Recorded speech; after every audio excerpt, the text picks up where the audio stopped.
It's running a little behind. It's 11:19, Thursday, January 11th. This is a joint meeting with the town council and the LPA. We are at the Bay Oaks Recreational Center. We'll start by a request for Councilmember King to appear virtually.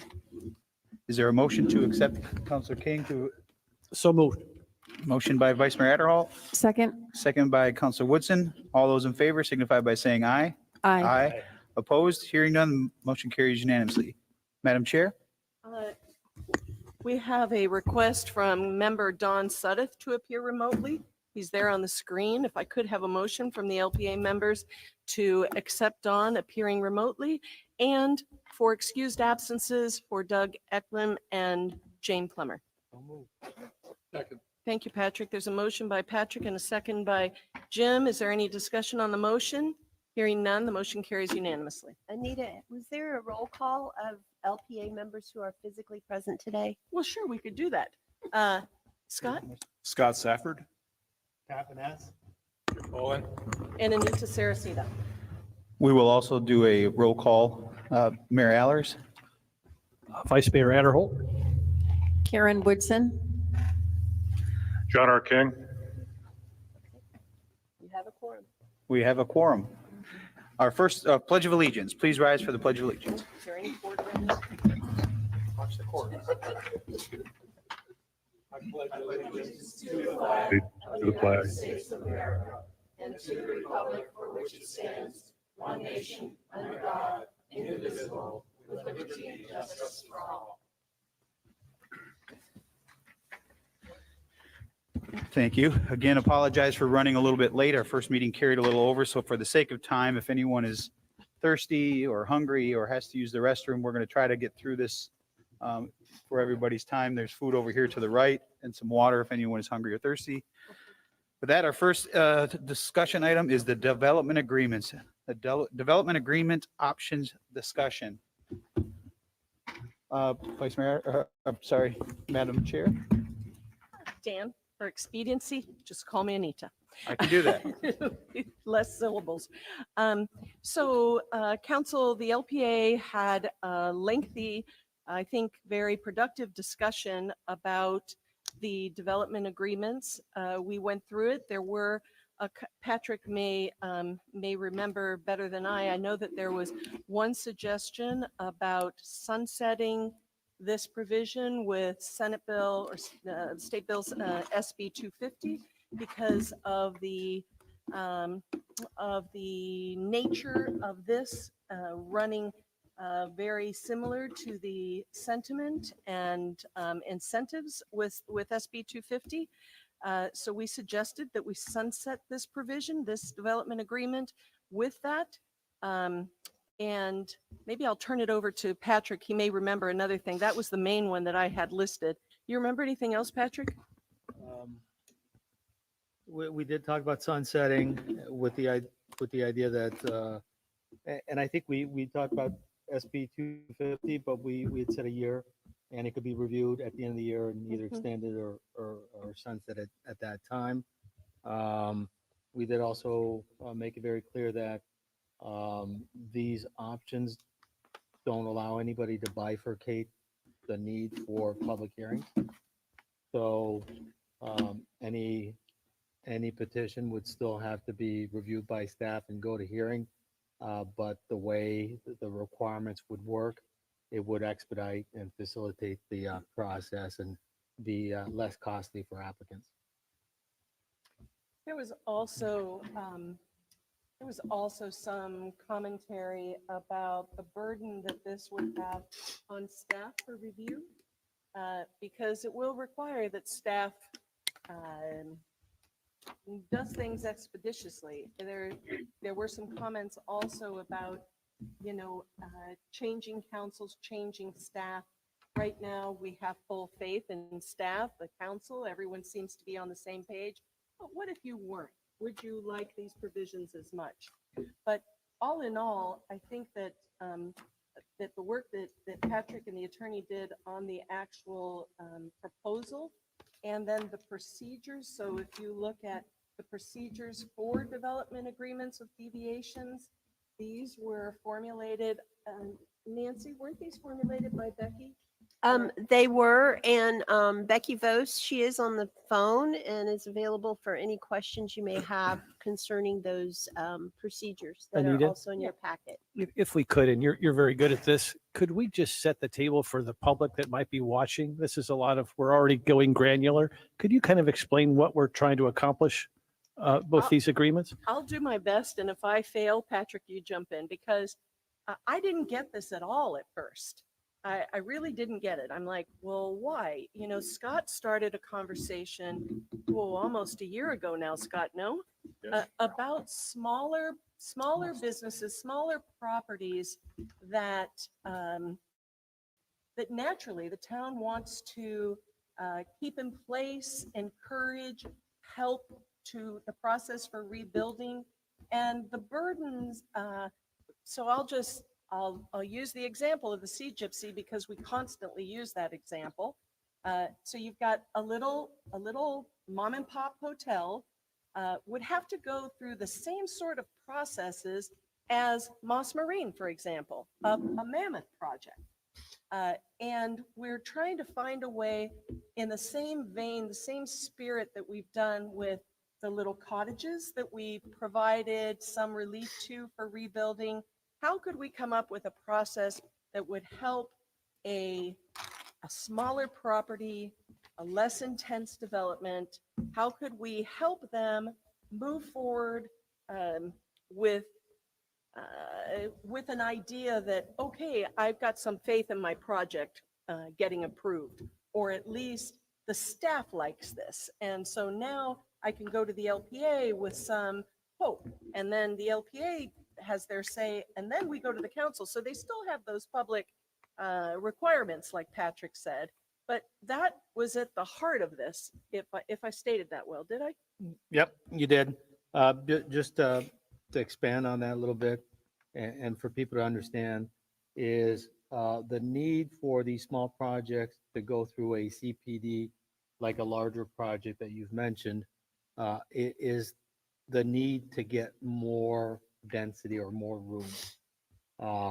These older hotels, these little mom and pops were converted homes sometimes, or older buildings that were on the ground. And financially, people could at one point buy those, they could afford them, they could run them and make a living for their family. But with the cost of rebuilding right now, rebuilding 4 rooms at the price of construction today and the requirements today is not feasible. So that mandates that they go through a planned development if they're going to ask for more. And again, that request for more density or more units is a pretty extensive process for most people. In my mind, we don't necessarily want to do away with that in regular times. We don't want to do away with that for big projects, but we do want to help the small ones. That's at the heart of it. So then this proposal was worked on.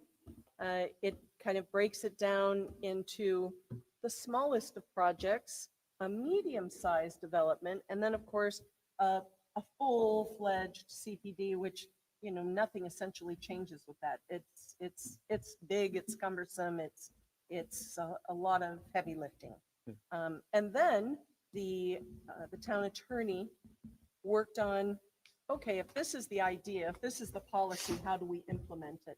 And that's where the procedures came from. Thank you. Did that help? That's very helpful. Thank you. Excuse me, just a moment.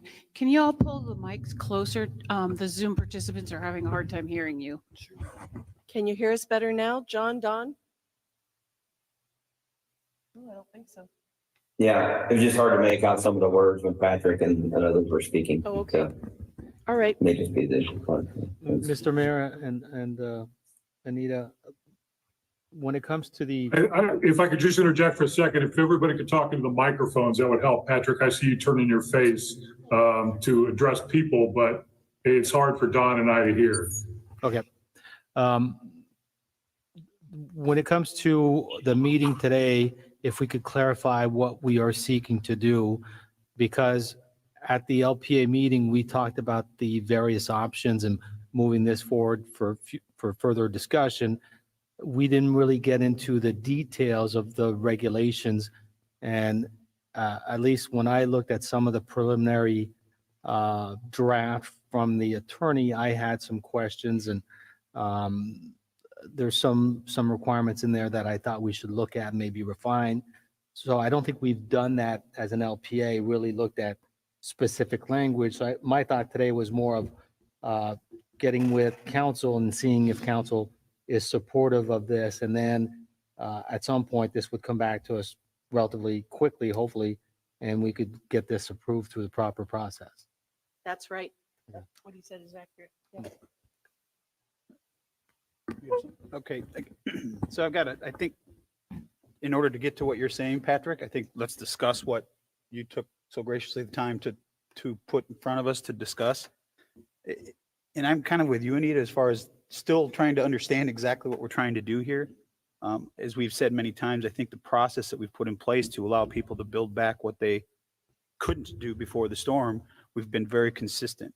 And I have a few concerns with some of these things, not that I'm against or for either anything on here, but when I initially look at this, the very first one that I look at is that we're providing an opportunity to a group of people that we're not providing to everyone. And what I say by that is we're allowing the potential to add intensity and density to a smaller development versus a larger development by bifurcating a process of a CPD, which a larger development, to me, that doesn't seem fair. I think if you're going to do it for one, you need to do it for all, or don't do it at all. That's my opinion. And I'm not exactly sure how we get to speeding. How does it speed up the process? If it's, you don't have to go through the CPD. So I get the two words that we hear a lot are cost and process, but we're not addressing the issue of cost or process. We're trying to create a system to allow us to circumvent a part of the process to potentially allow for more intensity, more density, more height, less parking, many other things that are listed in there without having to go through the same process that is a Moss Marine or any of the other developments that would have to go through. To me, that creates an unfair advantage. I agree that we certainly want these businesses back.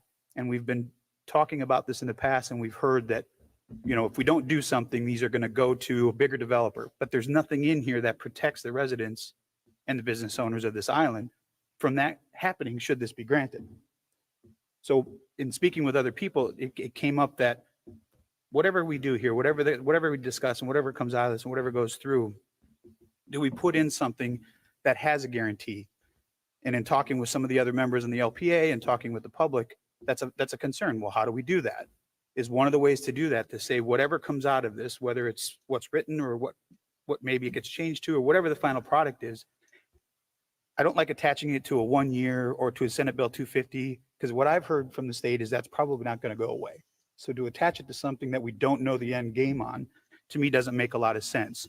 To be able to put something in that is tangible that we can say, for instance, whatever comes out of this only applies to the property owner that owned the property before the storm, September 27th, and it's not transferable. That gives some sort of protection that you can't take an intense density or parking or whatever you get for your business that you want to build back on your smaller lot.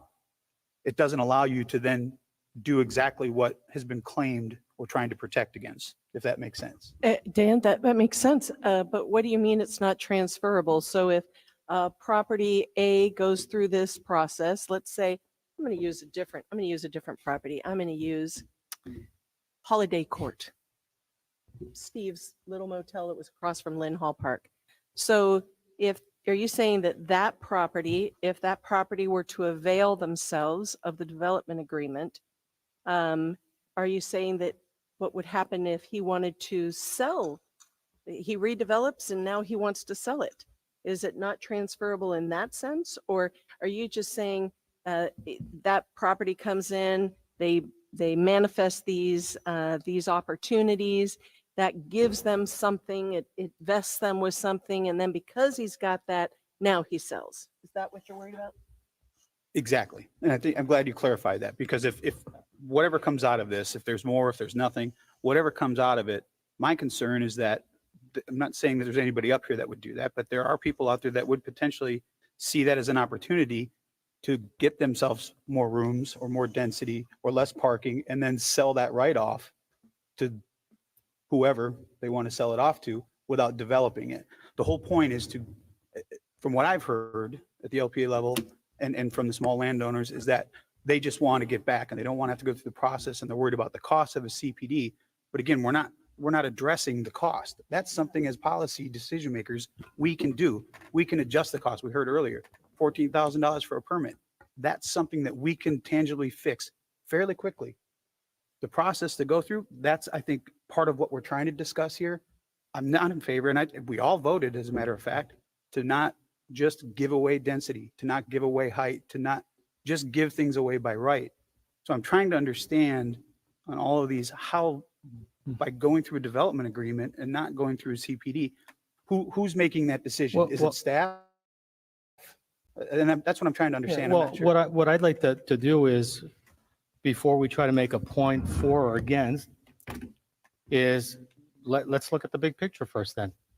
Do we value these smaller mom and pop hotels? And let's all say, do we think there's a value to them? Yes or no? Do we value small business owners staying on this island versus larger entities coming in and buying them? Let's have a discussion. Yes or no? Do we want to help them? Yes or no? And if the answer is yes to all these questions, well, let's get there instead of putting roadblocks. So I'm curious, Where's over she? here. Over here. So we can't really, we can't make decisions based on ownership. But if we wanted to view this as an economic development process, we could have clawbacks built into the conditions. So that would not be necessarily giving them anything special up front, but maybe an incentive down the road, maybe something to do with impact fees, something. I'm not sure how this could be put together, but then if they chose to sell within a certain number of years, we could claw back that right, and that would be the cost of the new purchase. So we wouldn't Sarah, be. Wait, what do you mean by clawback?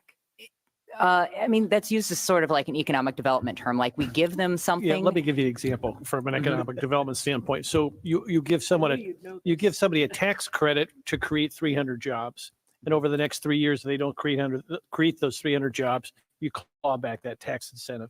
You mean you take it back? Take it back. Yeah. Yeah.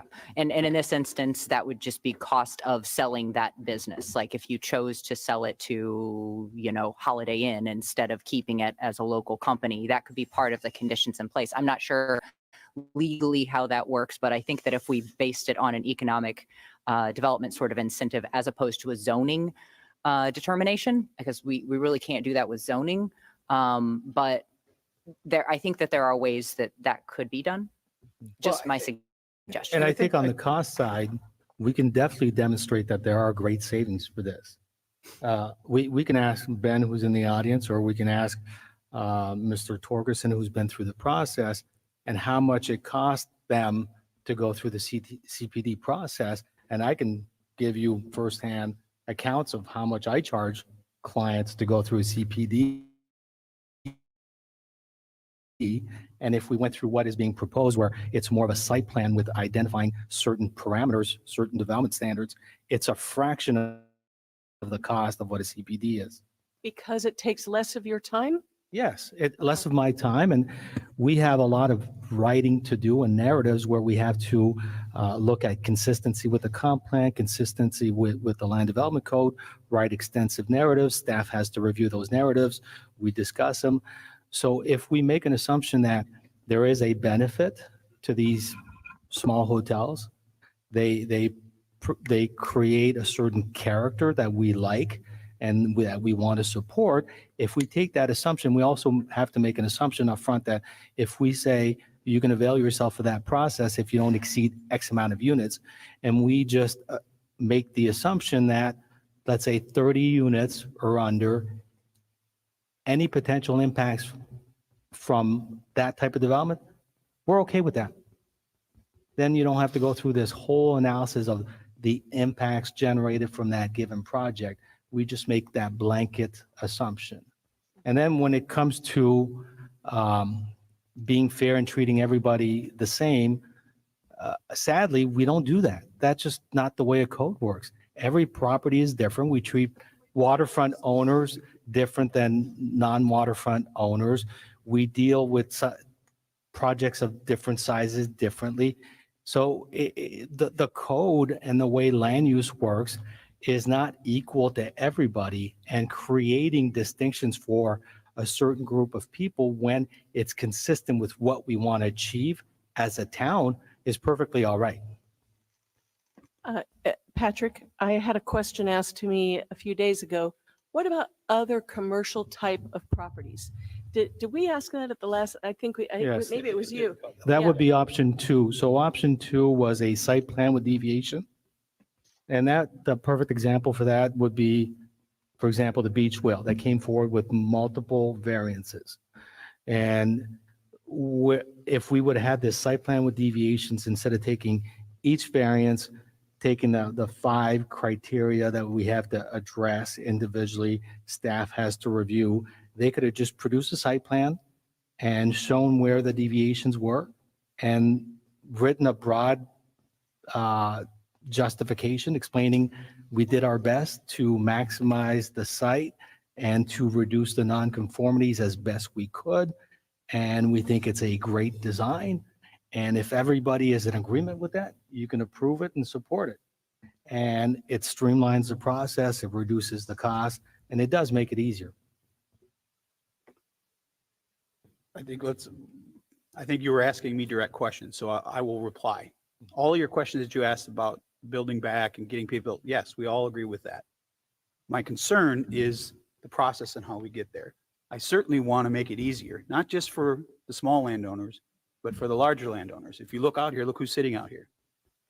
My problem is, how do we create a policy that isn't in place before the storm? How do we create a policy that isn't fair to everyone? And I understand your point about codes aren't always fair. I understand that. But I think we can also agree that cost is relative. Whether I'm building a 5,000 square foot house or I'm building a 50,000 square foot building, cost is cost. Cost of labor is a cost of labor. The time takes much longer, obviously, to build a 5,000 square foot house than it does a 50,000 square foot building, depending on what's in it. But cost is cost. I think process is what we need to talk about. The concern that I have is, and not, maybe this is where I don't understand it, Sarah, you can help me.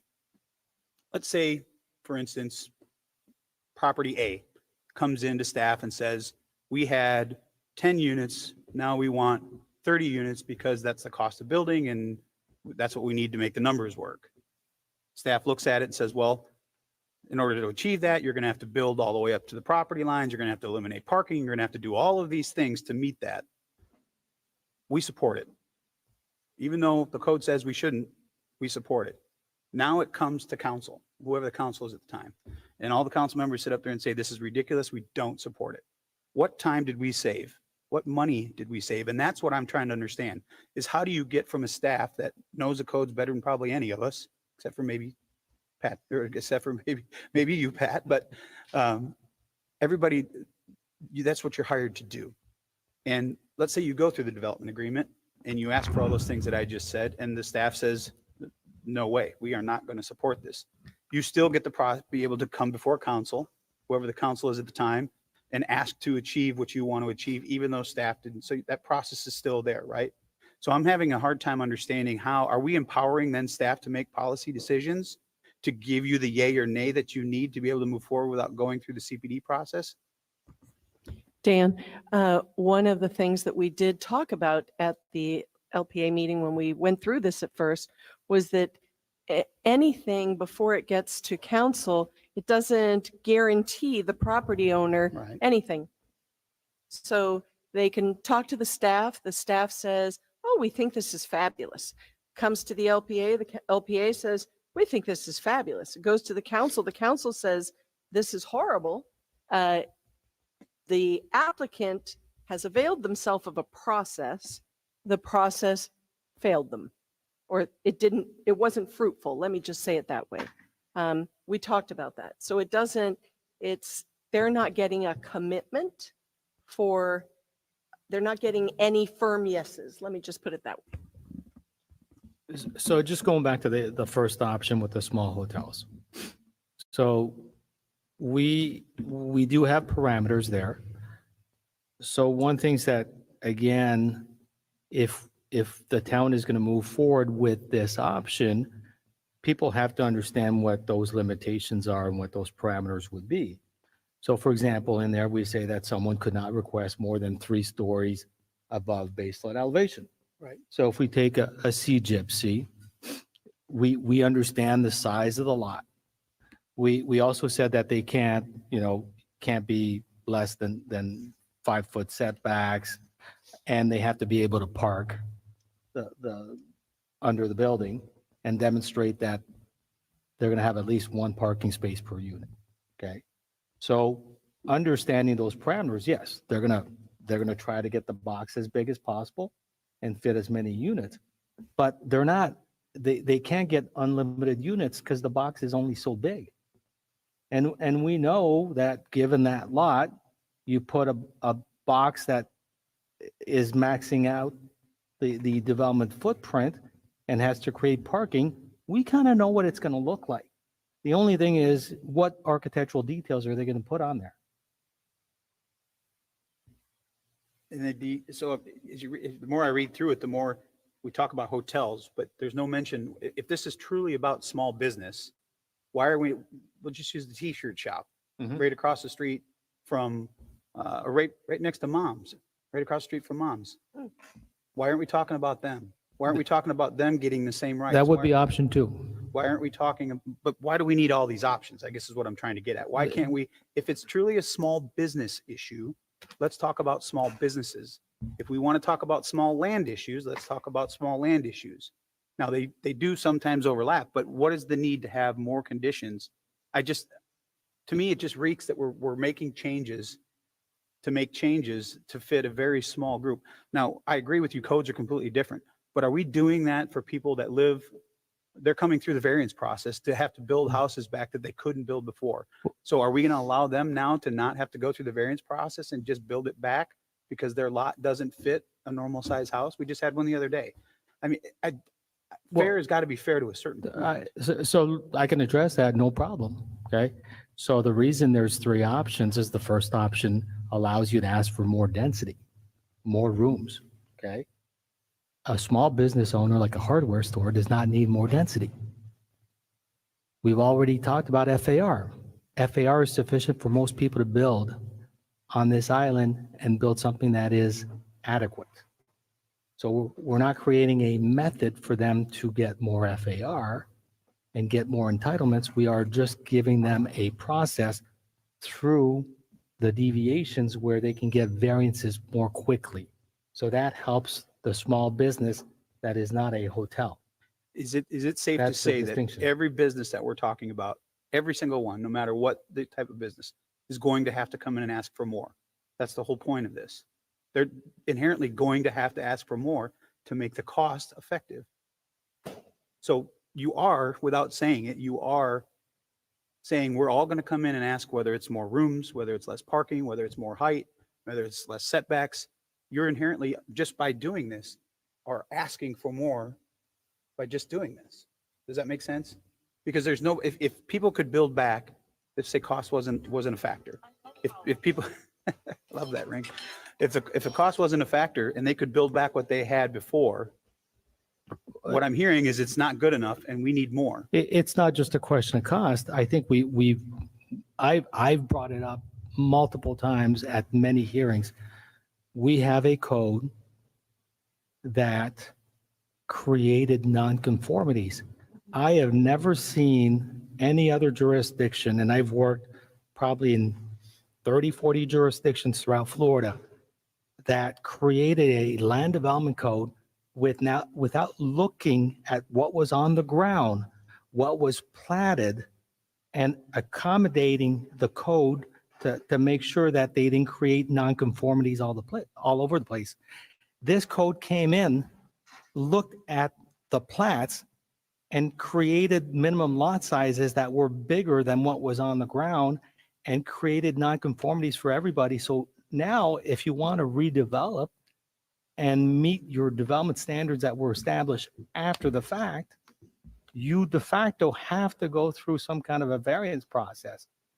And in my mind, personally, I think it was intentional. I think it was punitive. And I think it was put in place to slow down or prevent development and redevelopment. It absolutely was put into place to slow down and limit development and redevelopment because that's what the incorporation was all about. So you're absolutely right. I don't know that it was punitive, Patrick.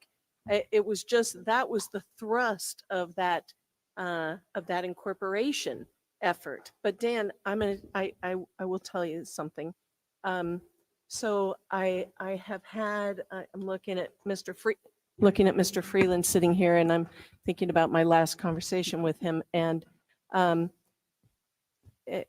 the last, I'm going to say 4 months, I have had conversations with folks who lived through Hurricane Sandy, quite a few Northeasterners, one gentleman from New Orleans, and their comments started with me very accusatory, like, you can't keep everything the same and you need to just stop.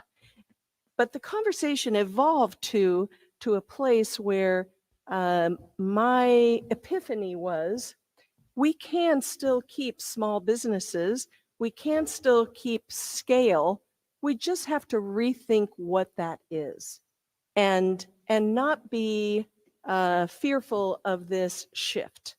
And so for me, it was a bit of an epiphany in just how I was thinking about.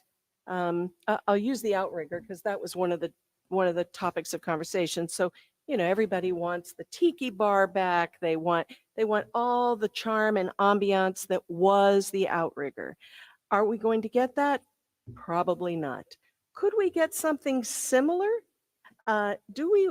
And I had a conversation with Jim one day about we don't just want a whole bunch of condominiums. We do need hotels. And I made the comment, do you mind if I say this? I made the comment to Jim. I said, Jim, that's not our job to say what can or can't be done. Patrick challenged me on that during a meeting. Patrick was right. Jim was right. I was wrong. We can say, you know what, we need a hotel here, and we're going to help you make that a hotel. We're going to help you do these things. And I think that this particular effort, at least from some folks I have heard, look, Scott is one of the folks that could potentially benefit from something like this. And so the folks that I've talked to that seem to be able to work with this are enthusiastic about it, even though it doesn't vest them with anything. And I think that, like the t-shirt shop that you mentioned, well, that space is for sale and likely will not be a t-shirt shop. But somebody who's redeveloping a property that was a hotel or was whatever, I think this is just putting another tool in the toolbox. And you and I have talked many times about this. I didn't get this at all. It's like, and I still don't understand how this saves somebody time or money. I still don't understand that. And I think we need to talk about that at some point, because how does it save someone time and or money, which are huge elements in these types of processes? And I guess that's my biggest hangup. I'm not saying I'm not for everything on here, but I'm not against everything on here. I'm just trying to get it to a point where people understand why you're doing. You had mentioned that t-shirt shop's already for sale. As I said at the beginning, someone goes through this process, they talk with staff, even though it's against every code we have, staff says, yep, we'll give it our blessing. Then it goes to town council. The town council says, yep, you had 10 rooms, now you can have 30. Based on the numbers you have here, you can't go over 30. You can have 30 rooms now, and you can be 3 stories above base flood elevation, again, which goes against our current code. Now they decide this land is now not a $100,000 lot, it's $1 million lot, and I now have the building rights to do it. What safeguard do our residents have and our business owners that have invested in the island? What safeguards do they have that what we've been trying to protect and what we've been trying to allow doesn't just get sold off to the next person that buys a lot next to it? That's where I'm trying to get my head wrapped around, because the way this is, we have nothing here. And what you've said, Sarah, is there's nothing that we can do other than clawbacks, and I hate that word because FEMA loves that word. Other than, that's what I've been trying to get at. And Scott and I have spoken about this is how do you, and I don't want to speak for Scott, but I think we're both in agreement. How do we ensure what we're trying to do doesn't negate what started the point of us trying to do what we're trying to do? So that's where I want to get my head wrapped around. And I think that's a question for the town attorney, but there are legal mechanisms that you can put in place. A developer agreement is a legal contract with a specific entity. So that contract can contain limitations, conditions. Every development agreement is a little different. And that my understanding is, yes, there are conditions that can put it and safeguards that can be put in there. But that's really a legal issue, and that maybe we can get Becky, some feedback from Or Nancy, Nancy. whomever. Becky, did you want to take that question or would you like me to try? Yeah, why don't you try, Nancy? It's a little broken up. So the comment was made that there is flexibility for the governing board and the LPA to consider terms and conditions within a development agreement on a case-by-case basis. And I believe that, yes, there is the opportunity for additional flexibility. There are basically two types of development agreements. One is the statutory development agreement, but you also have home rule authority still to do a little bit more in a different agreement. And one term that I have seen quite frequently is an expiration period. And development agreements are for very unique projects, and the town, the city is giving away a little bit more in that, in implementing that flexibility. So generally, those type of agreements, in my experience, have been used for projects that are pretty much ready to go and are going to happen. They can be very large, they can be very small, but there's a certain understanding and a degree of certainty as to what's going to transpire. This is the time frame. This is what the developer needs and the town is willing to give. So it's somewhat of a negotiated process. Becky, did you want to add to that? I think you hit all the points. Really good, Nancy. Okay. And I'm trying to think ahead. So that's one part of the issue that I have. The other issue I have is how does this then, if we'll just use you, Anita, because you just recently went through it, the variance process and your fence and all of that. If I'm you, well, why can't I come in and say, I just want to put my fence back.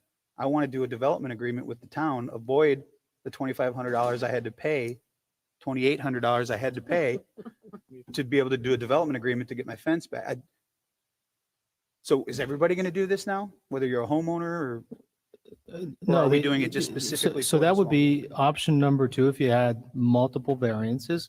And I think that the intent is again, we're looking at someone coming in and needing potentially 3-4 variances. And I've brought it up. I don't think we should be. So if it's multiple variances associated with one structure, again, I don't think it should be 4 separate fees and 4 separate applications like we've been doing. I agree with that. I can see where maybe it's a little more than just a simple one variance. But this would allow people to, again, just show their homes, show their setbacks everywhere, and write a little narrative of this is the best orientation for my home, and here's why it makes sense. And then these are all associated with that one structure. And I'm asking for this because I believe it's good design and it's appropriate. Nice and simple. Staff can evaluate it. It still goes to hearing, but it is a lot simpler. If you look at all the variances that have come before you, a lot of times, if you were to ask staff recommends denial because when it comes to the strict application of the law, they feel they can't recommend a yes. But Are they against it? A lot of times they probably say no, they're not against it. It's the strict application of the law. So now we're looking at providing a little more flexibility. I'm not happy when all these variances come before us. They make logical sense. We have a staff recommendation for denial, and then we just unanimously approve them. Right. And I'm like, there's a problem with the system here. We've got to fix the system. So So how that's does, the how does intent. this change that? How does this change what you A just laid out? deviation doesn't have to, the rules they apply to evaluate a deviation versus a variance are completely different.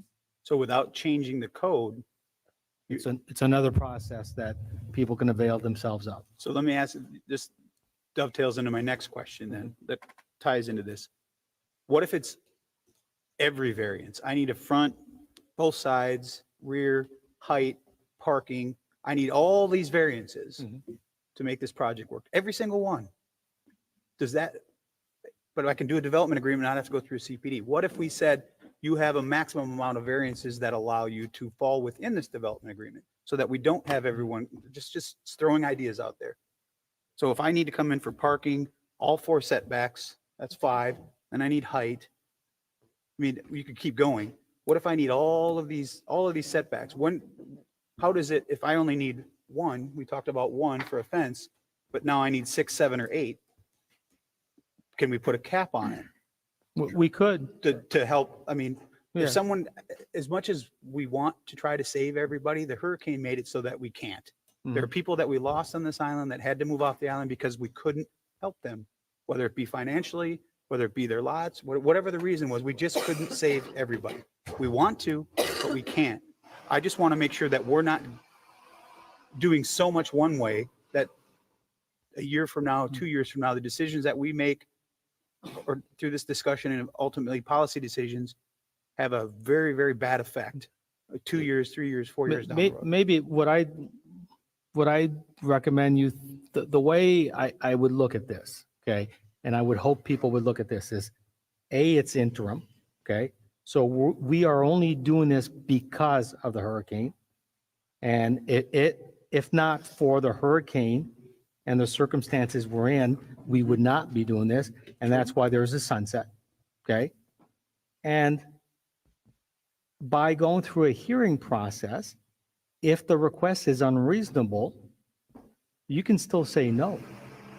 Sure. So the fact that it's streamlined does not take away our ability to evaluate this and say, yes, we support this, or no, we don't.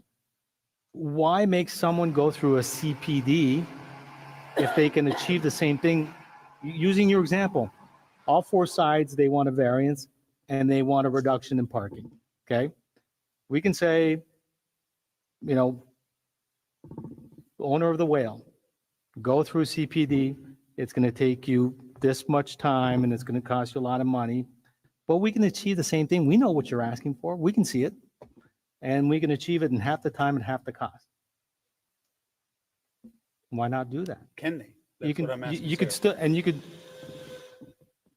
and you still apply your ability to discern, this is something that is reasonable, something I want to support, or it's something where it doesn't make sense. Again, and I'm not trying to, as much as it sounds like I'm trying to be devil's advocate, and I'm not trying to kill this, I'm trying to figure out a path forward to be able to make it work. How can we make the process work? And I'm not hearing how this helps staff at all. Whether you're reviewing a development agreement, you're still going to look at the same codes that you would through a CPD, correct? How is this streamlining anything for staff? I'm trying to figure that out, because to me, it doesn't make sense.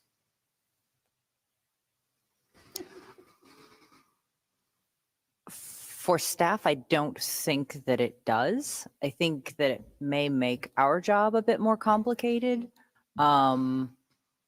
It sounds like it'll shorten it by 1 hearing. So in some instances, that would be a month maximum. I'm not clear on it, but I don't have a problem with the process and the concept. I'm not sure. So I guess on my side, I know how it would look from our side on the process. I mean, you can do a comparison between the Whale and the 1301 Estero 711. right across the street from each other. One chose to do variances, one chose to do a CPD. I would say there's about the same amount of in preparation for the meetings, back and forth submittals, changes, meetings, phone calls to get the plans where they needed to be. Then the Whale went to one LPA, one town council. The 1301 Estero is going to go to one LPA and two town councils. So a comparison between those two different processes, there's not a lot, but I can't speak to how this might work differently. It seems fairly similar, but with the concept of requiring fewer, maybe less. To me, it's looking like a development agreement is kind of what some people are doing. They're coming in and having a pre-application meeting or CPD meeting, whatever, with staff saying, here's what we're looking at doing, whether it's a napkin sketch.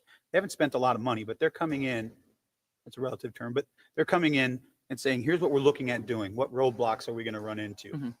That's what I've been seeing over the last few months. People are coming in saying, here's what we're thinking about doing. And staff has said, yes, no, no, yes, yes, no. Is essentially what we're doing already a development agreement without calling it a development agreement? It's not a development agreement because a development agreement really is a legal document. It's a contract between the town. Attorneys have to get involved, and then it's an agreement saying the developer is going to do this and the town's going to agree to this. But so for instance, we met with an applicant yesterday about a hotel site. And, it was an existing hotel. They're looking at what they can do back. They met with us. It was their engineer and their architect. And they showed us what they were looking at. And then we said, okay, well, those aren't the setbacks and the building's taller than it's allowed to be. And you're adding a room. And, we said, so you'd need a special exception. You'd need a variance. You need a variance. You need this. We went through the list of things that they'd have to do. And they said, okay, sounds like a CPD. So that gives us some ideas. And they said, well, we'll get back in touch once we've worked through these situations. So I think I don't fully understand it, but I know that CPDs are viewed as a very arduous process. And in some instances, they need to be. We need to do a deep dive into the traffic, the utilities, all the stuff. But then on the smaller ones, we don't necessarily. If they're building back, for example, the convenience store. We didn't need to do a deep dive. It's an allowed use. They're improving the site. They aren't requiring more utilities. They're not creating more traffic demand. So it was not as intensive.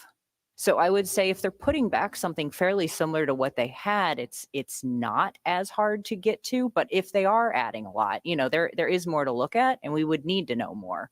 But also they need to know more in order to know where they're at, what they need to ask for, and for a deviation, what types of, can you meet your parking? Can you do this? Can you do that? So they have to do some amount of that anyway, but I don't know the cost of that on the private side. So if Scott, if you're comfortable, I'll use you as an example, and I'll give you guys some concrete numbers, okay?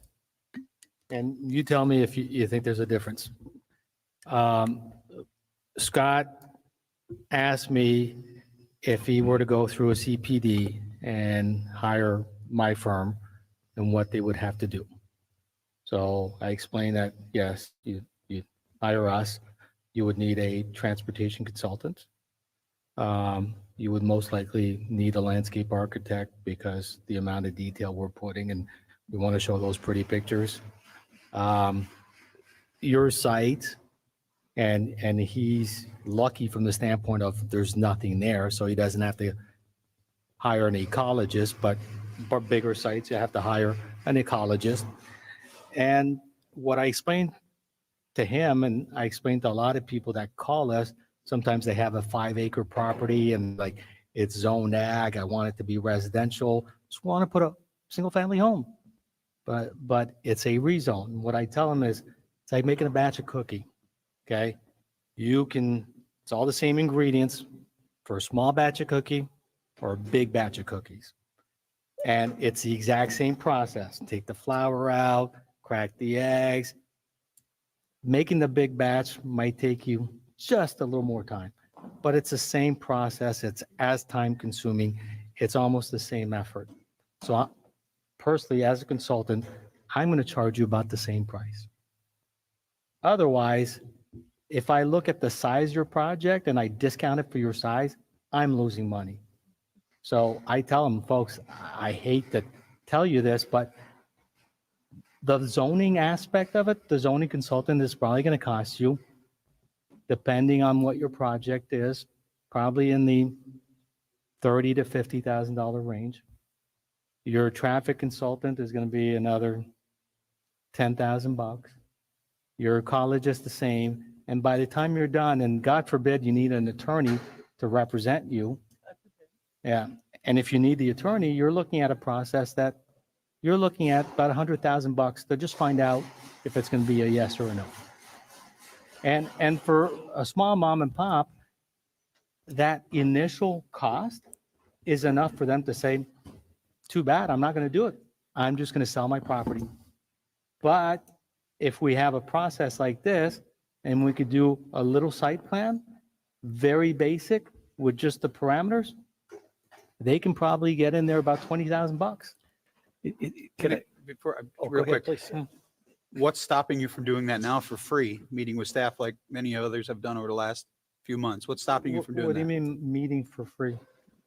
Well, if you're writing up, Look at the indignant look. well, no, if you're going to just take a piece of paper, no, but I mean, if, No, but well, I again, don't as I said at the beginning, we keep coming back. Well, No, it wasn't directed at my effort whatsoever. But, yeah, but, again, we're but, talking about. but I so- don't understand. Hold on, let me finish, please. Yeah. Again, we're back to what I said at the beginning. Yeah. The very first thing that we hear all the time, cost, cost, Yeah. cost, cost, cost. Cost we can control.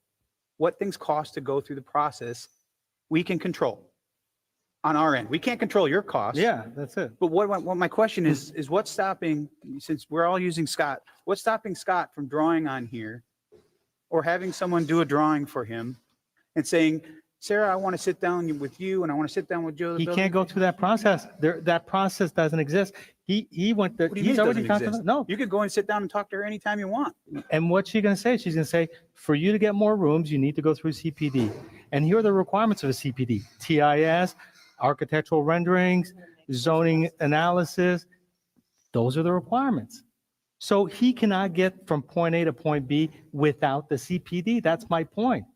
If we give him that process, for sure. And I've told him, you may not even need to hire me. You might be able to just do a schematic yourself. That's where I want to get him to. If you don't think my wife's been down at town hall already talking about this, you know her. I mean, Right. I mean, it's scalability, Dan. I mean, for me to get a traffic study of potentially 8 to 10 rooms, it's ridiculous. It's going to be $20,000. It's just the cost and the time. I mean, we're faced with, not only construction costs, but I mean, the time value of money too. I mean, and you brought up the, 2 points that I'd like to talk about. One is, we're not in this and several other hotel owners aren't in this to make our property more valuable. If that's the game, then we got to figure out a way to stop it. And we're smart enough to do that. I mean, we're in it to build back. We're in it to provide a neat, funky little resort for a different type of customer instead of the big boxes. And the other thing is, I don't think, and I'm not going to speak for Ben, but I think he's cheering us, the little guys on. I mean, he's looking at, there's got to be different options out there for the consumer. And I don't think if my density doubles, I don't think Ben's going to come in here and say he wants his density doubled or anyone else. It's the same thing, with the houses that the lots that we fixed, the small residential lots. I mean, there are a lot of property owners that have large parcels, and I don't think anyone has come to any of us and said, well, you just doubled those little cottage lots. I want to be doubled. I just don't think that's going to happen. I may be wrong, but I just don't think a lot, you know, the larger residential lots weren't upset that the little cottage lots got not only the build back, but that extra floor. And I don't think the large commercial lots are going to be upset that the Sea Gypsy gets double what they had in rooms. It's on the big picture, it's not going to affect it. Go ahead, Jim. I want to change directions just a little bit because as I meet with various folks, small, mid-sized, large, it seems like what they're really hungering for from the town is certainty. They're trying to get a sense as to whether what they're thinking about is going to pass muster before they make a massive investment at all the costs that we just talked about. And it sounds like part of the purpose of this development agreement is to give them that certainty based upon a full vetting of the LPA and the town council and the whole staff, the process, to minimize those costs until they get that certainty, and then fill in the blanks after they get that certainty. Is that a fair characterization? And is that what Lee County does with their development agreement? Is that the purpose of their development agreement? Is that how that works? Either one, Sarah, Patrick, or whoever? I'm not fully clear. I did review Lee County's ordinance and I don't fully understand exactly how they apply it. I know they have the minor and the major, and it depends on the use and the intensity of the development, but I'm not clear on exactly what they get out of the processes differently. But just to address your questions, Jim, yes, it does eliminate uncertainty and risk and cost. And I think what you're maybe referring to is option number 3, and that could apply to larger projects. And that type of development agreement would be more consistent with the state statutes and the typical development agreement that we see in many jurisdictions where a larger project comes in, they want to demonstrate some public benefit. There is a benefit to the jurisdiction in allowing them to come in. There is a contract put in place saying we want you in our town, we want that kind of development. In return, you're going to do A, B, and C. And moving forward, you're still going to have to go through the PD process to demonstrate that you are compliant with all your commitments and with the code and with the comp plan. But the risk and uncertainty is taken off the table early in the process, and people can move on confident that if they're going to invest a ton of time and money, it's worth their while. And I've used an example of some developer agreements I've been involved with in Bonita Springs. I've got Mr. John Delmer down there who, if John doesn't mind, maybe he can give you a little background. But again, 2 sections of land at the end of Bonita Beach Road. That land was unincorporated Lee County land. We had a developer that was under contract to buy it. Great expense.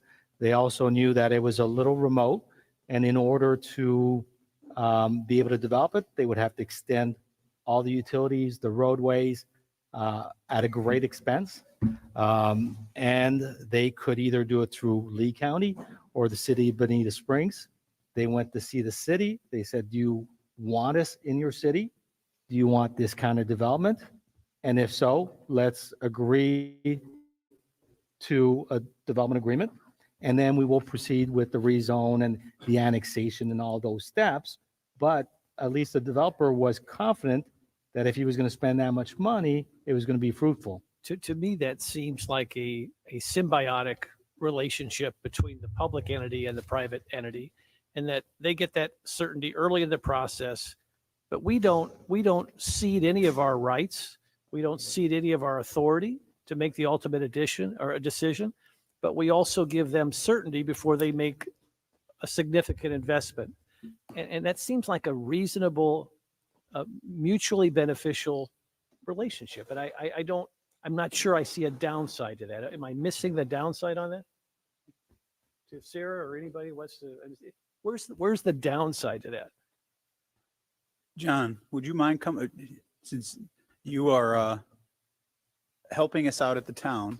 You probably know more about development agreements than certainly myself or many people up here, but how, can you, Patrick asked some questions. Can you kind of allude to, because I'm still trying to understand how a development, I understand how it will give some certainty, and you come in, you meet with staff, and then it's a risk versus reward. If you're a developer or a small business or whatever, it's your decision to move forward based on the information that you got. Yes, sir. How does it work? I don't want to use one off, but how does it work if someone comes in, they meet with staff and staff says, nope, nope, nope, nope, nope. But yes to this, yes to this, yes to this. How are we not giving them the power to make policy? I mean, they're following the code, right? So, and this is the legal question. If staff says yes, but then town council says no, which is the opposite of what I think Patrick was talking about earlier with the variances, staff says no, LPA and council say unanimously yes. How is that if it's reversed? How does that municipality deal with that? What generally happens, and forgive me, I'm speaking in general terms, so I've not gone through this particular proposal. Say your name though, so everybody knows. My name is John Dolmer. Just like any other application, when something is submitted and there's a discussion that goes back and forth between applicants and staff, an agreement comes into place, some form or fashion, whether it's an agreement to recommend approval or approval with conditions or denial, some way that comes together before a hearing. And that recommendation is then presented both to advisory boards and to councils for final decisions.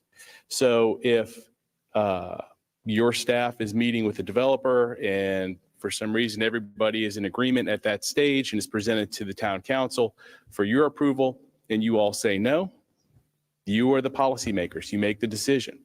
If for some reason the staff does not feel comfortable with a proposal and recommends denial, and despite that, you find a reason to approve it and you vote to approve it, once again, as the policymakers, that is your responsibility. So there isn't any real difference between a developer's agreement and a rezoning or a variance or any of those types of applications in terms of how it's presented to you and your ability to make a decision. What I think is, the purpose, as I'm understanding it, is basically filling in what is perceived to be a gap in effort for approval.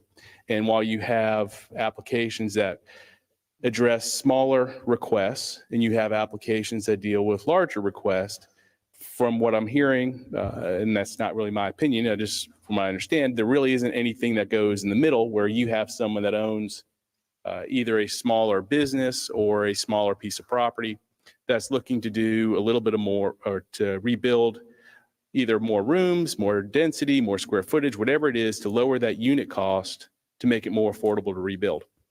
Whether this is the path or not, that's up to you all. But that appears to be what's being proposed is you have larger projects addressed, you have smaller projects addressed. Do you have that middle or smaller type project?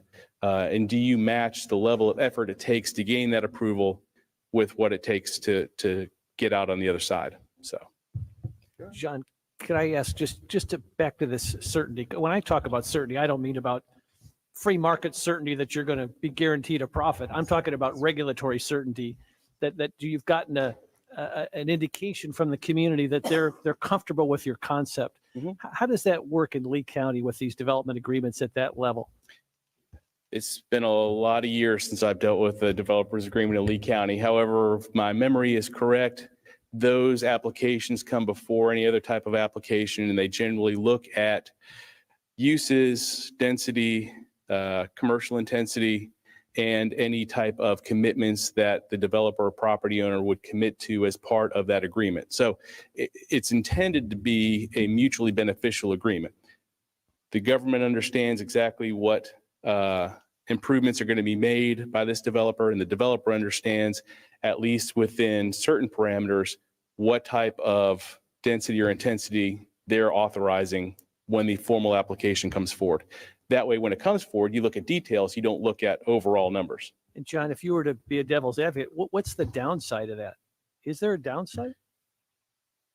The downside is the devil could be in the details, you know, I mean, it's not always a question of use or square footage or density.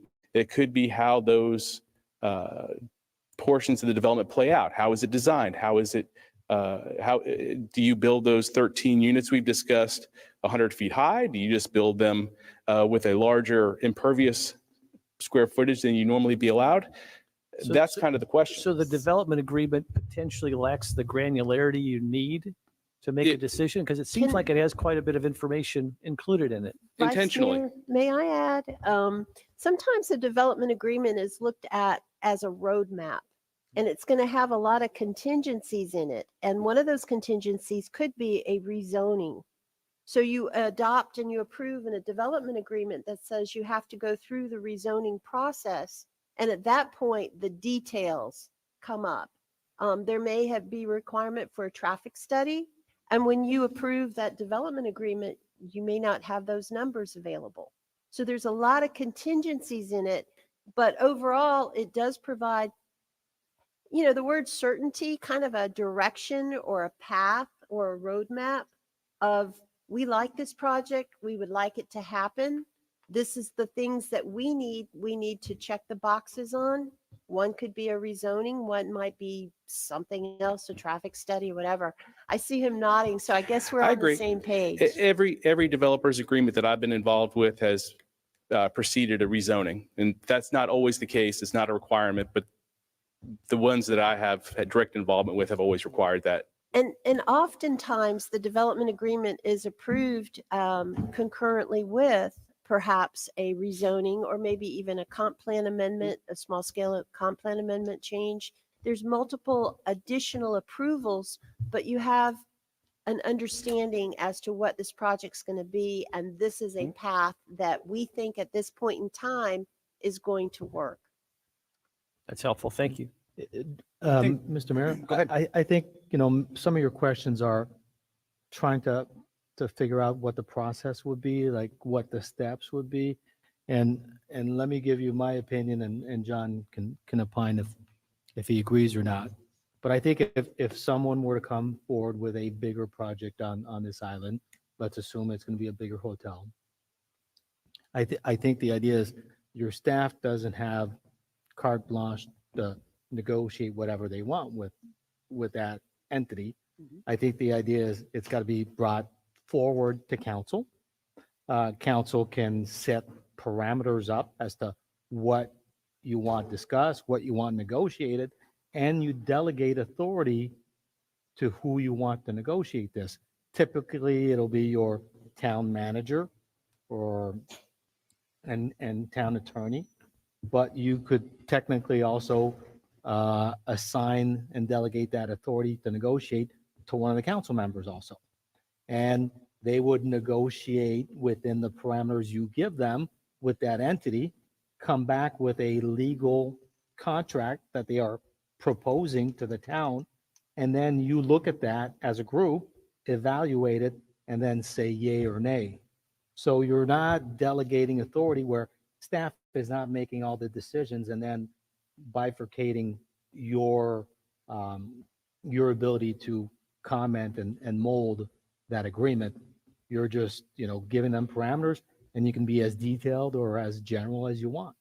If in our case, the town wants to be very detailed and the town manager wants that, those bumper rails to know exactly where he can negotiate, you guys can establish that at the very beginning or leave it broader, either way. John, does that make sense? It does. I don't know, maybe we've been doing this long enough. I think I've realized there's really no such thing as good or bad policy. It goes to, does the outcome reflect what you all want? And you can do that in a number of ways. This just happens to be one that's being suggested today. And whether you all look at this as the answer to address that question is really up to you. But Well, I will say I understand it a little bit more. Roadmap was a good way to say it. And I could see how you could potentially save some steps in making a decision without outlaying all the capital to go through the CPD process.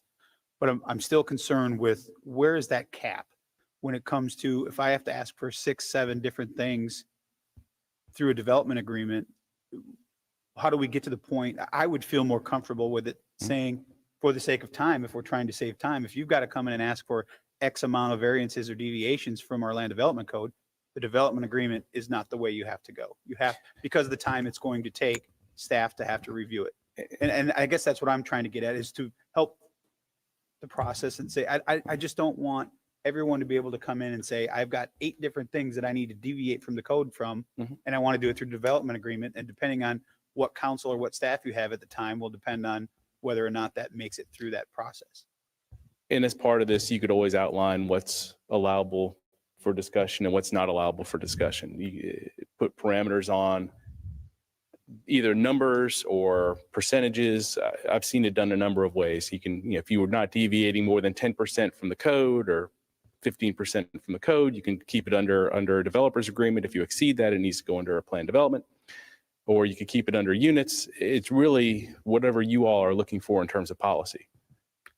So are there more important things, like you were saying, if you come in and you're asking for 6 variances, whatever they may be, setbacks, right of ways, whatever. Are there things like density? Because density seems to be the big hot button. We don't want any more density. We can't afford any more density. Are there certain variances that are more acceptable than other variances? And if you have to go for more density or whatever it may be, does that automatically put you in a different category as opposed to, and is height included in that? Or, I mean, I'm just asking, are some variances more acceptable to us as a town versus others? I'm glad you brought that up, because if you just real quick, Patrick, if the town was to say, and I brought this up to someone, I won't say who I brought it up to, but if the town was to say, building owner A, we'll look the other way on side setbacks, front rear setbacks, height, parking, everything, but you only get back exactly what you had, would you do it? And the answer was no. Yeah, that's right. So that's what brings me to this. Where do we put the cap on it? So what does that lead you to? That leads you to density and intensity. Those 2 things are going to be asked. Let's not be naive here. We all know that's what's coming. So if we want to really talk about streamlining the process where they're going to be asking for intensity and density, maybe they don't need the setbacks in some, maybe they don't need them here. But if you're going to come and ask for all of the setbacks and all of these variances, oh, and by the way, we need height and we need intensity and density. Well, we'll just say density.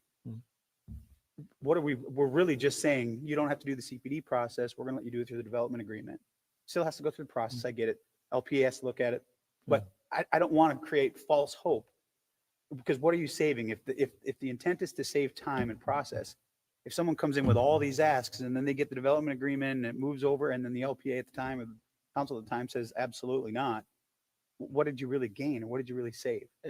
And let me try to answer that. And that's why when I presented this, I created 3 options to address some of those issues that you're talking about. And I think what's challenging is we're using the developer agreement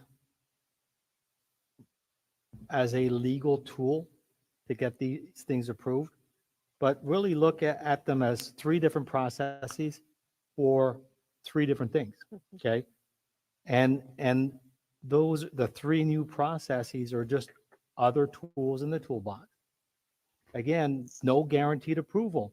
And you may not see the savings, but if the applicant can choose tool A or B, and tool B is only going to be available for the next year, and they think that's a better tool for me, and you still get all the discretion you want in approving it or not, we're just giving them more options and more flexibility. I don't see the harm in it, but addressing exactly what you're asking, okay? Density, intensity.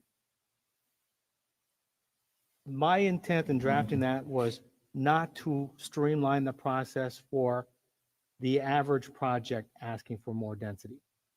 Okay, so again, what I put in there, small hotel, it had to be existing, Can't be someone coming in, buying property, speculating, proposing a hotel where there's no hotel before.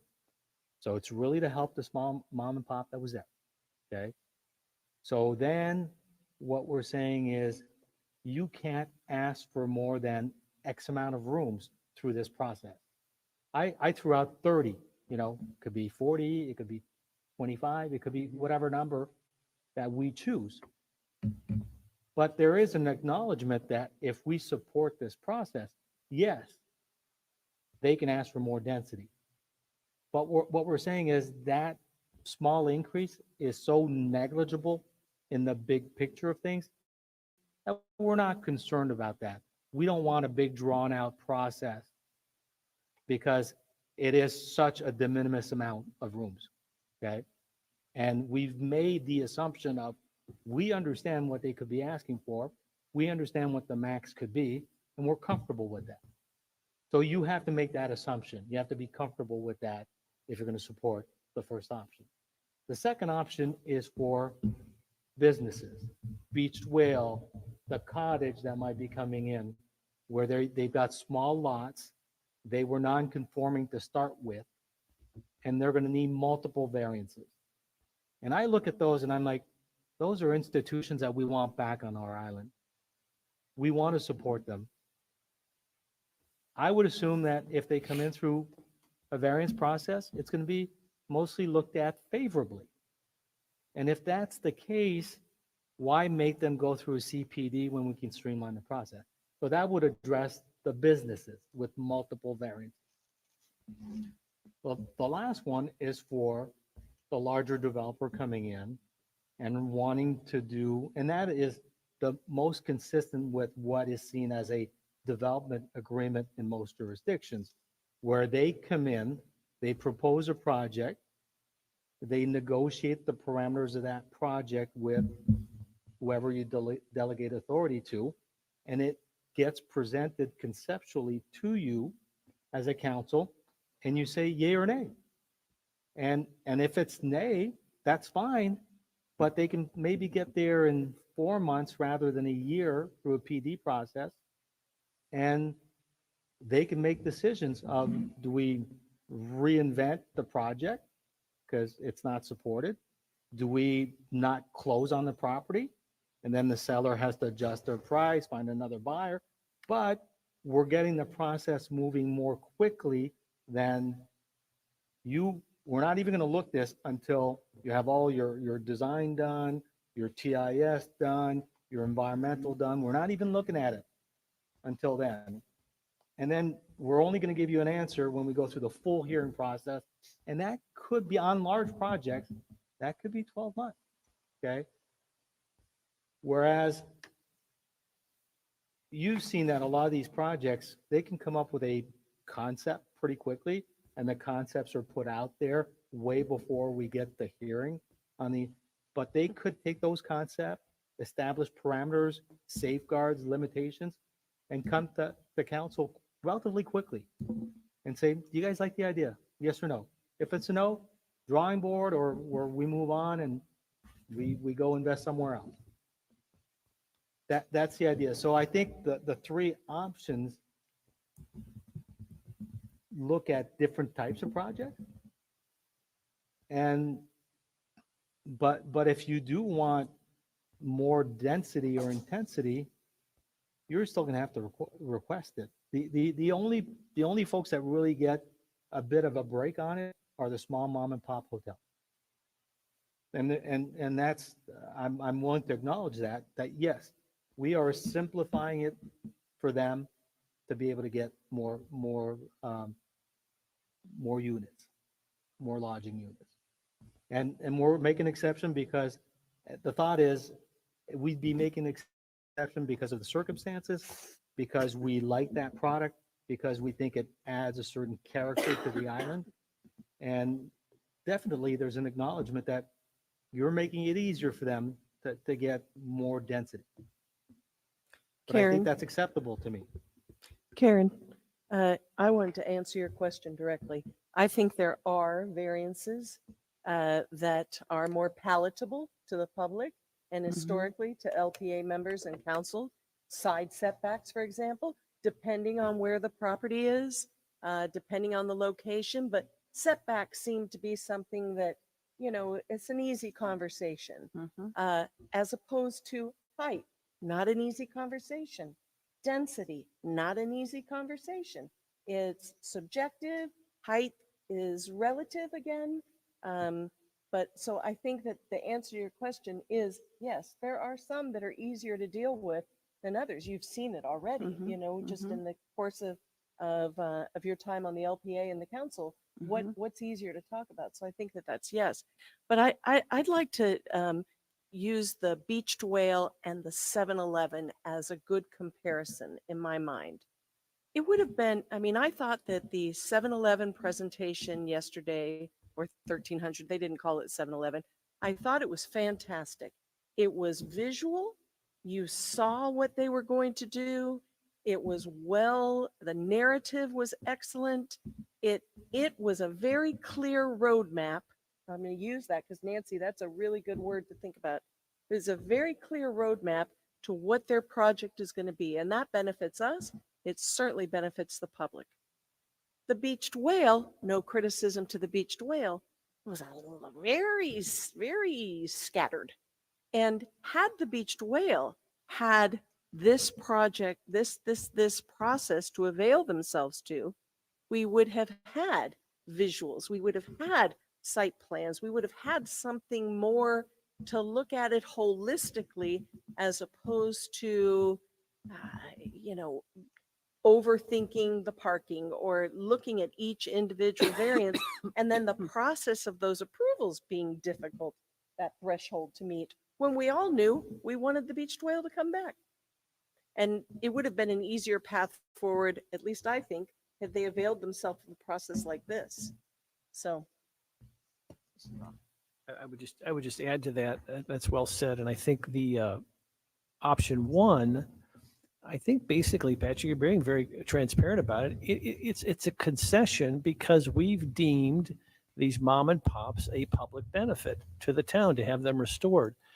And again, and I think the other piece that a small entity like that could offer is some something architecturally interesting. That in and of itself is particularly paired with a mom and pop. I think the public has basically said that that's a public benefit. So I think in return for that public benefit, we're offering a modest concession to allow them to rebuild.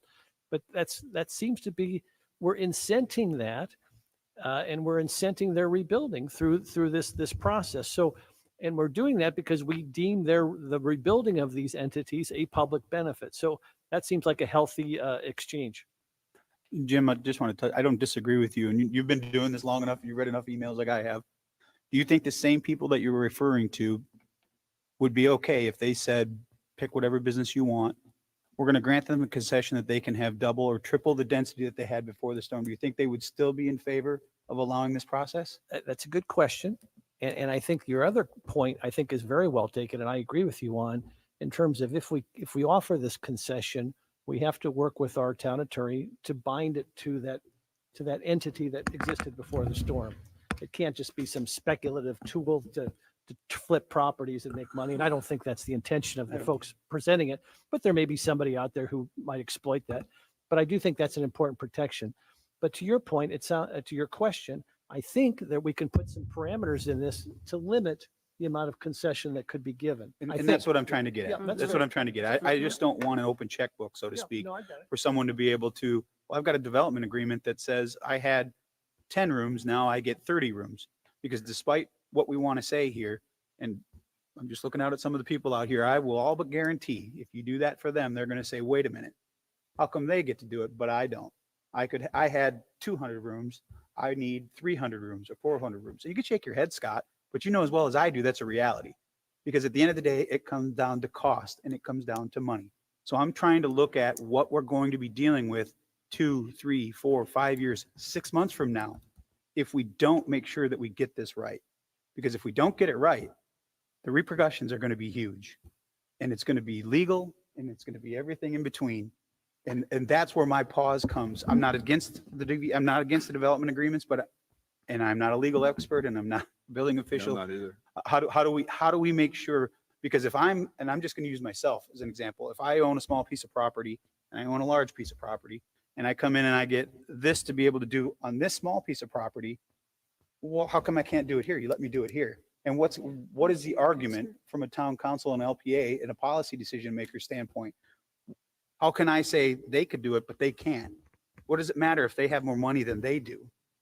I mean, and that's, how do you make decisions based on economics? It's very hard for me to wrap my head around. But again, I want to say I'm not against development agreements, but I want to make sure that we get it right. And I don't care if we got to discuss this 58 times to get it right as best we can.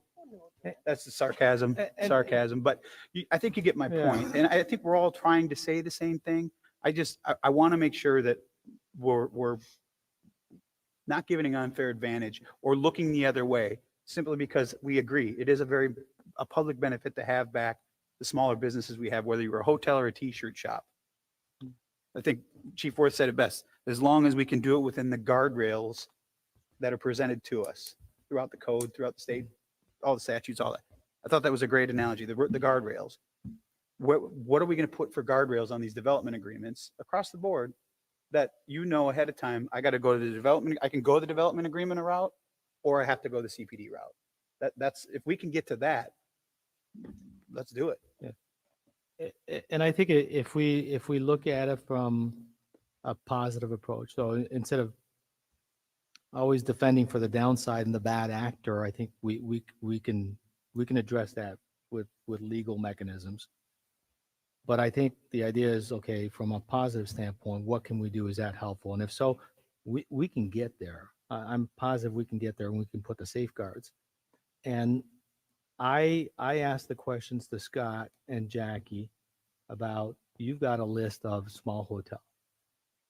How many small hotels would qualify for this?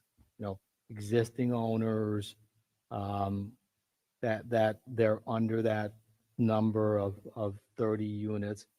And it was just a handful. And we can quantify that before any decisions are made. I think the idea is, let's agree, do we want to do this, and then bring it forward?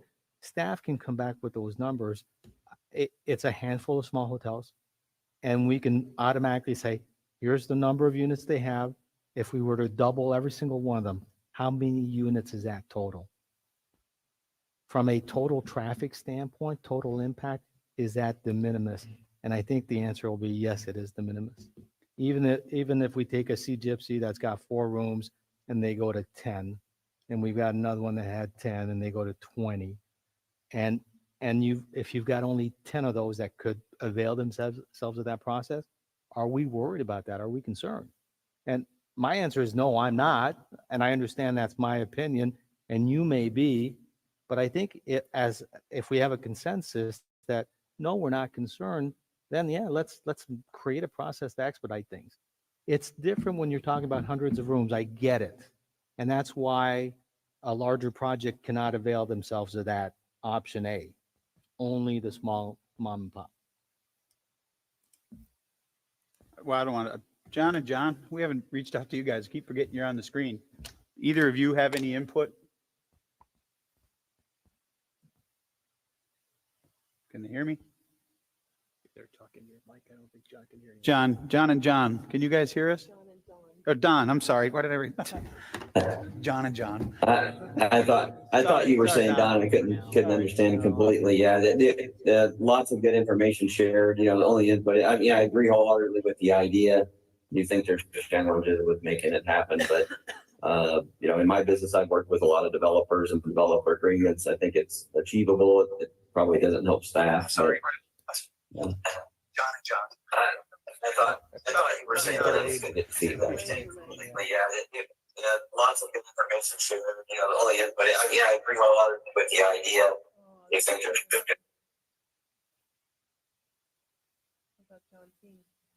a permittal. I think it's achievable. It doesn't help staff. Job. I thought you were saying that this thing lots of information shared. Woo. Hawaii time. John King, you have anything? I was getting full feedback on what I was saying, so apologize.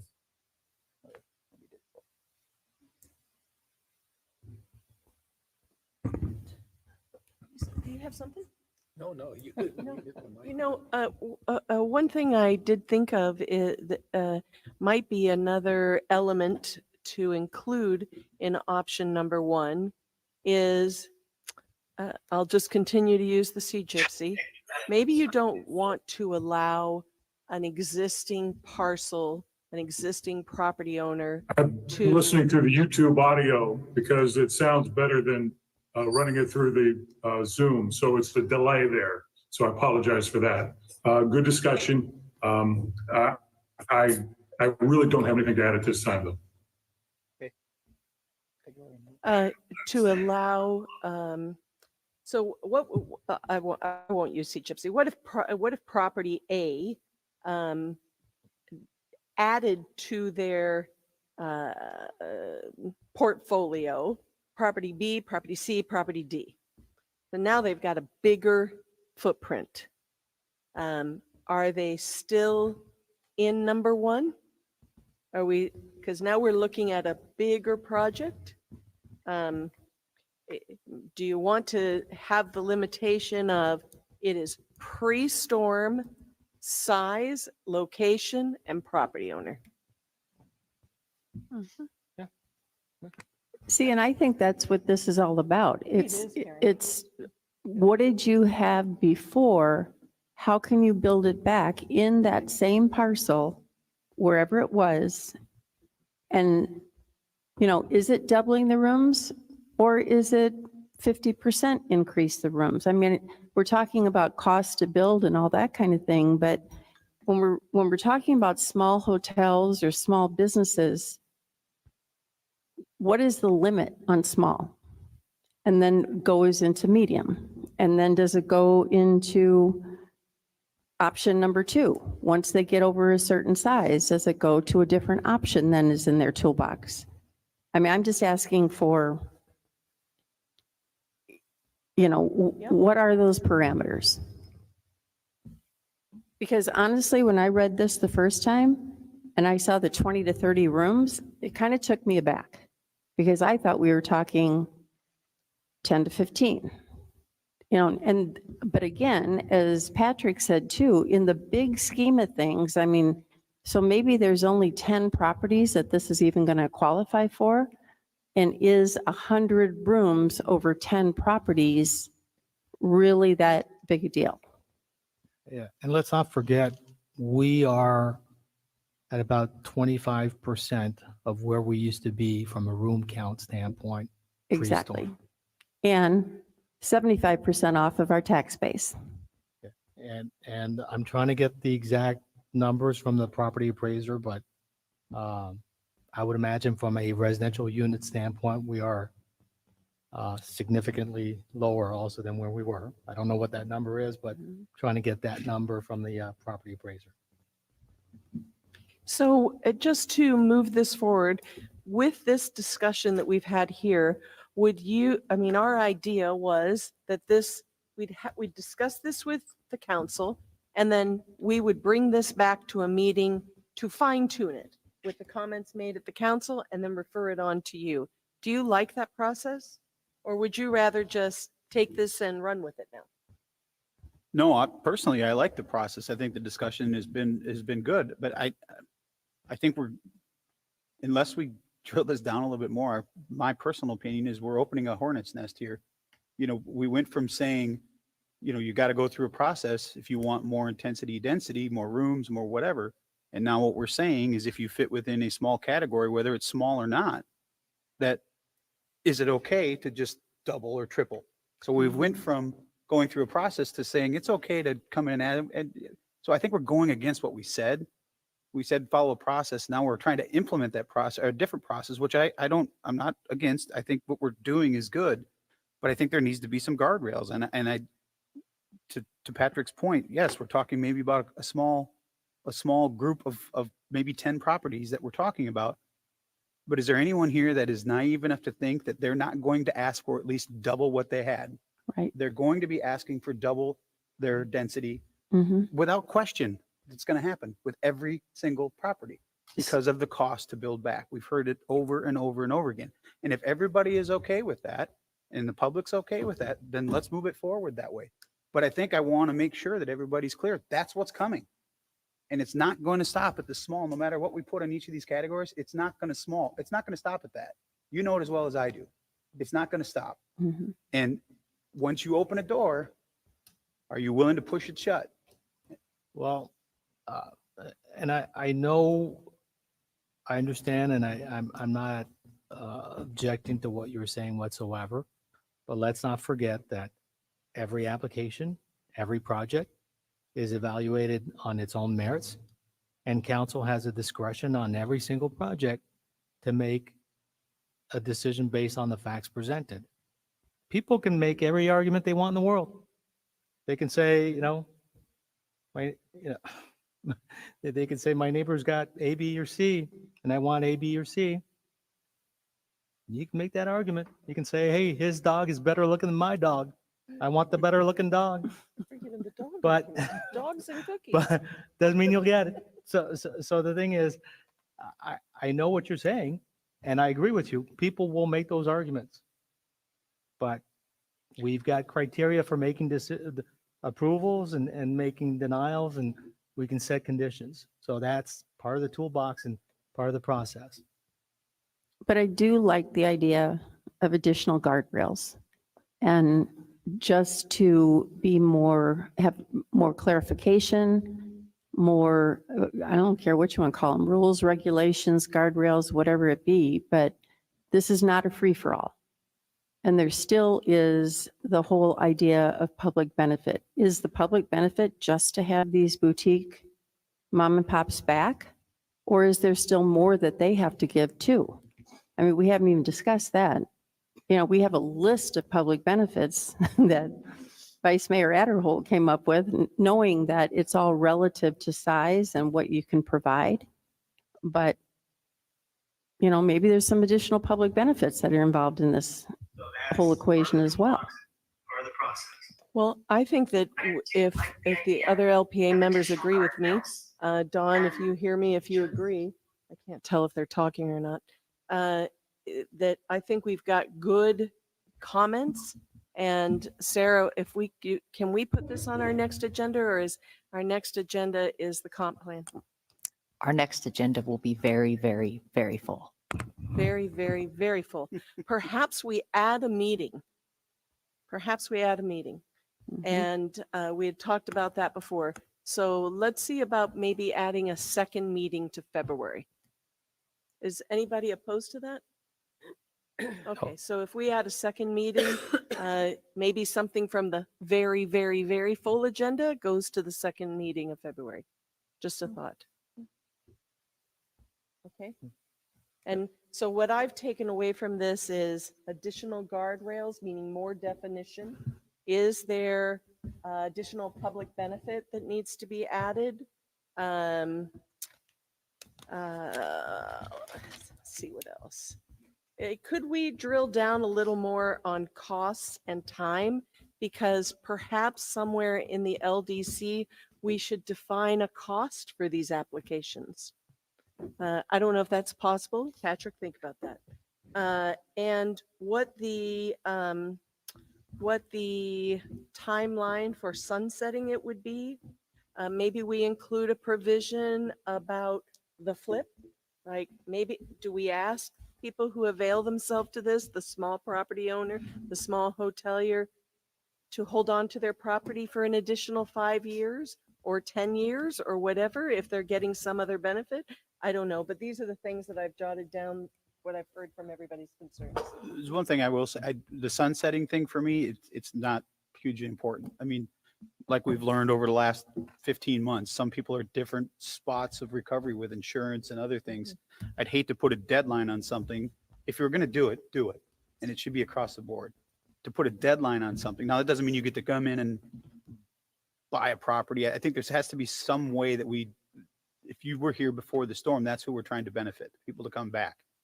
So the time, I mean, a number, to pick a number, a date from now may not meet everybody's timeline. So I'm a That, of to me course, could that- also be changed. right. Okay. Again, everything